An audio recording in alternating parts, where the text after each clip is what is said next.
We today wish to remember the warriors who died defending their traditional lands, the settlers who waged war against them, and the women and children and elderly people who are the casualties of the conflict. One of the local troubled places is near a massacre site called Murdering Creek. I've got family living in that area at Doonan, and they and other locals have told me many stories of properties being troubled, places being haunted, great misfortune befalling people, which is attributed by them to the ongoing effects of the massacre. Beulah has bought a piece of degraded land in Doonan with the intention of taking part in the healing of that troubled place. So we do land care, and we research the history and tell the stories and meet with the local people and pray for the healing of the land.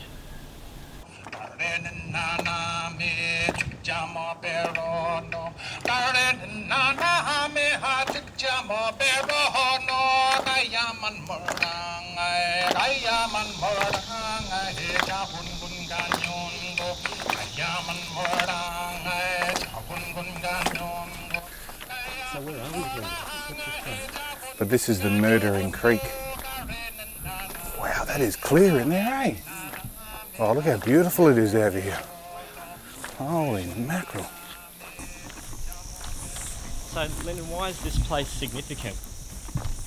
Murdering Creek explains it. It's there, it's written, you know, black and white.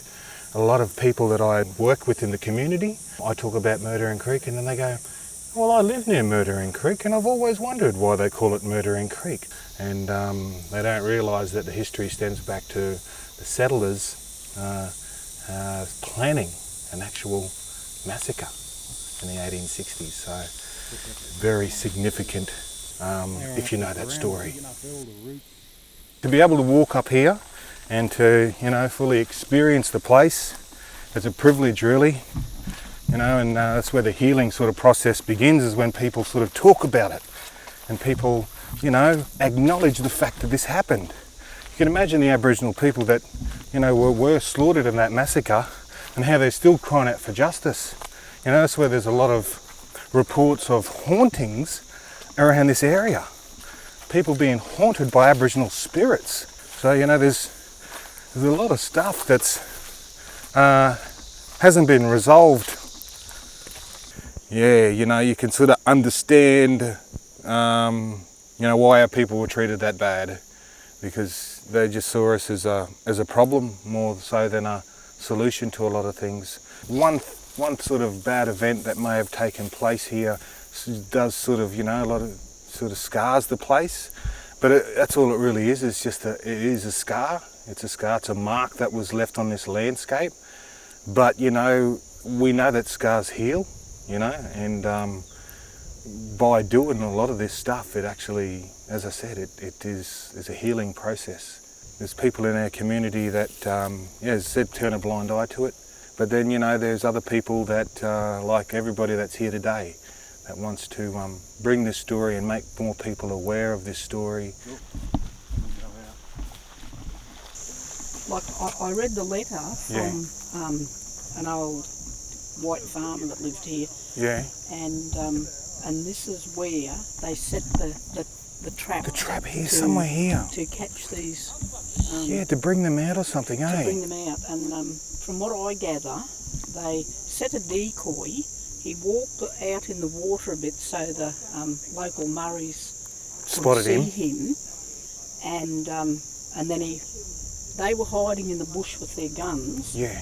And the Murrays came over to see what the ruckus is all about. The ruckus was about. So the decoy, he just walks off into the bush, and when the Murrays come over, they just jumped out and just shot them. Just On the shot spot. them on the spot Yes. in cold blood. Yes. It was a Planned strategy. strategy Yeah.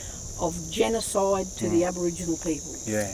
You know, and And it very nearly worked. yeah. It Yeah. very nearly worked. Yeah, that's why I'm sort of very, I'm very proud to, be here, We come back in probably to heal the land and that. We've been back here, we've done a lot of weed control and that through our work and that, so it's all a part of bringing it back to, just, doing the work, getting rid of the obnoxious weeds and stuff like that, but it's also just sitting down in there, sitting and listening to, because you can feel it, you can feel the stuff in your heart there. You got that connection to the land and that. Yeah, well, cuz he's in here working on a daily basis and being that, the next custodian, next generation of custodians, just continuing that work.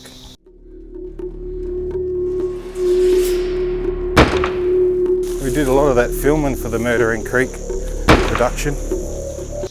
And it was interesting though, we knew we were protected because there was a Jabiru out here, and we had some fellas from Northern Territory, and they were walking along the track here like that, and then we look out and we see that Jabiru standing there, and then them boys looked at each other, turned around, one looked at each other, and they started smiling.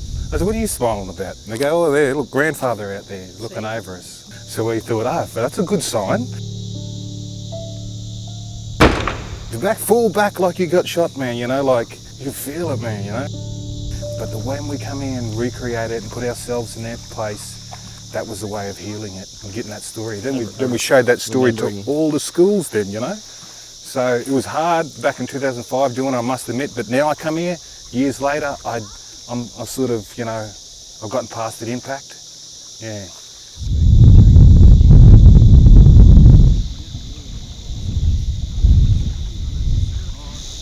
This place has been on my mind really for some years, and I haven't been here before. And it's just great to be here with you guys, and it's terrific that you're attending to the healing of the land, doing the land care and telling the stories, and the white fella's role in that is to say the sorries. I wish to say sorry on behalf of my people for what happened here, because that's my role. You're the custodians, you look after, but the white fella's sorries is part of the process, which I would wish to say on this occasion as best I can.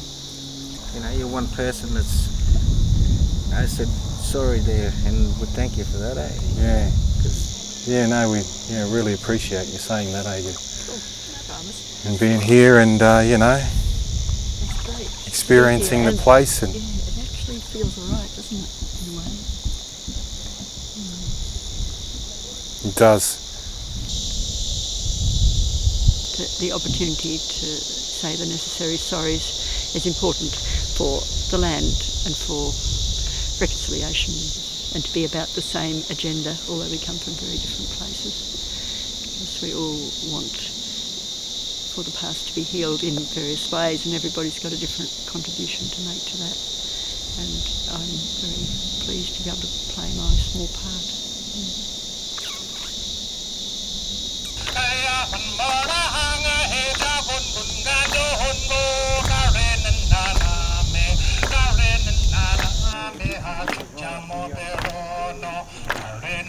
And, I know there's a lot of bad things happen here, but I love coming here. You think about the place being that, but the healing way is coming here and not thinking of it as thinking of it as a place where we can hunt mullet still, where we can find mud crabs, where we can see these mangroves in here that have got scars of where our families extracted the tree, part of the tree, and the scar's still there today. That tree's over 300 years old. A lot of the mangroves are. And so, the best way to heal it is to come here and think of the place.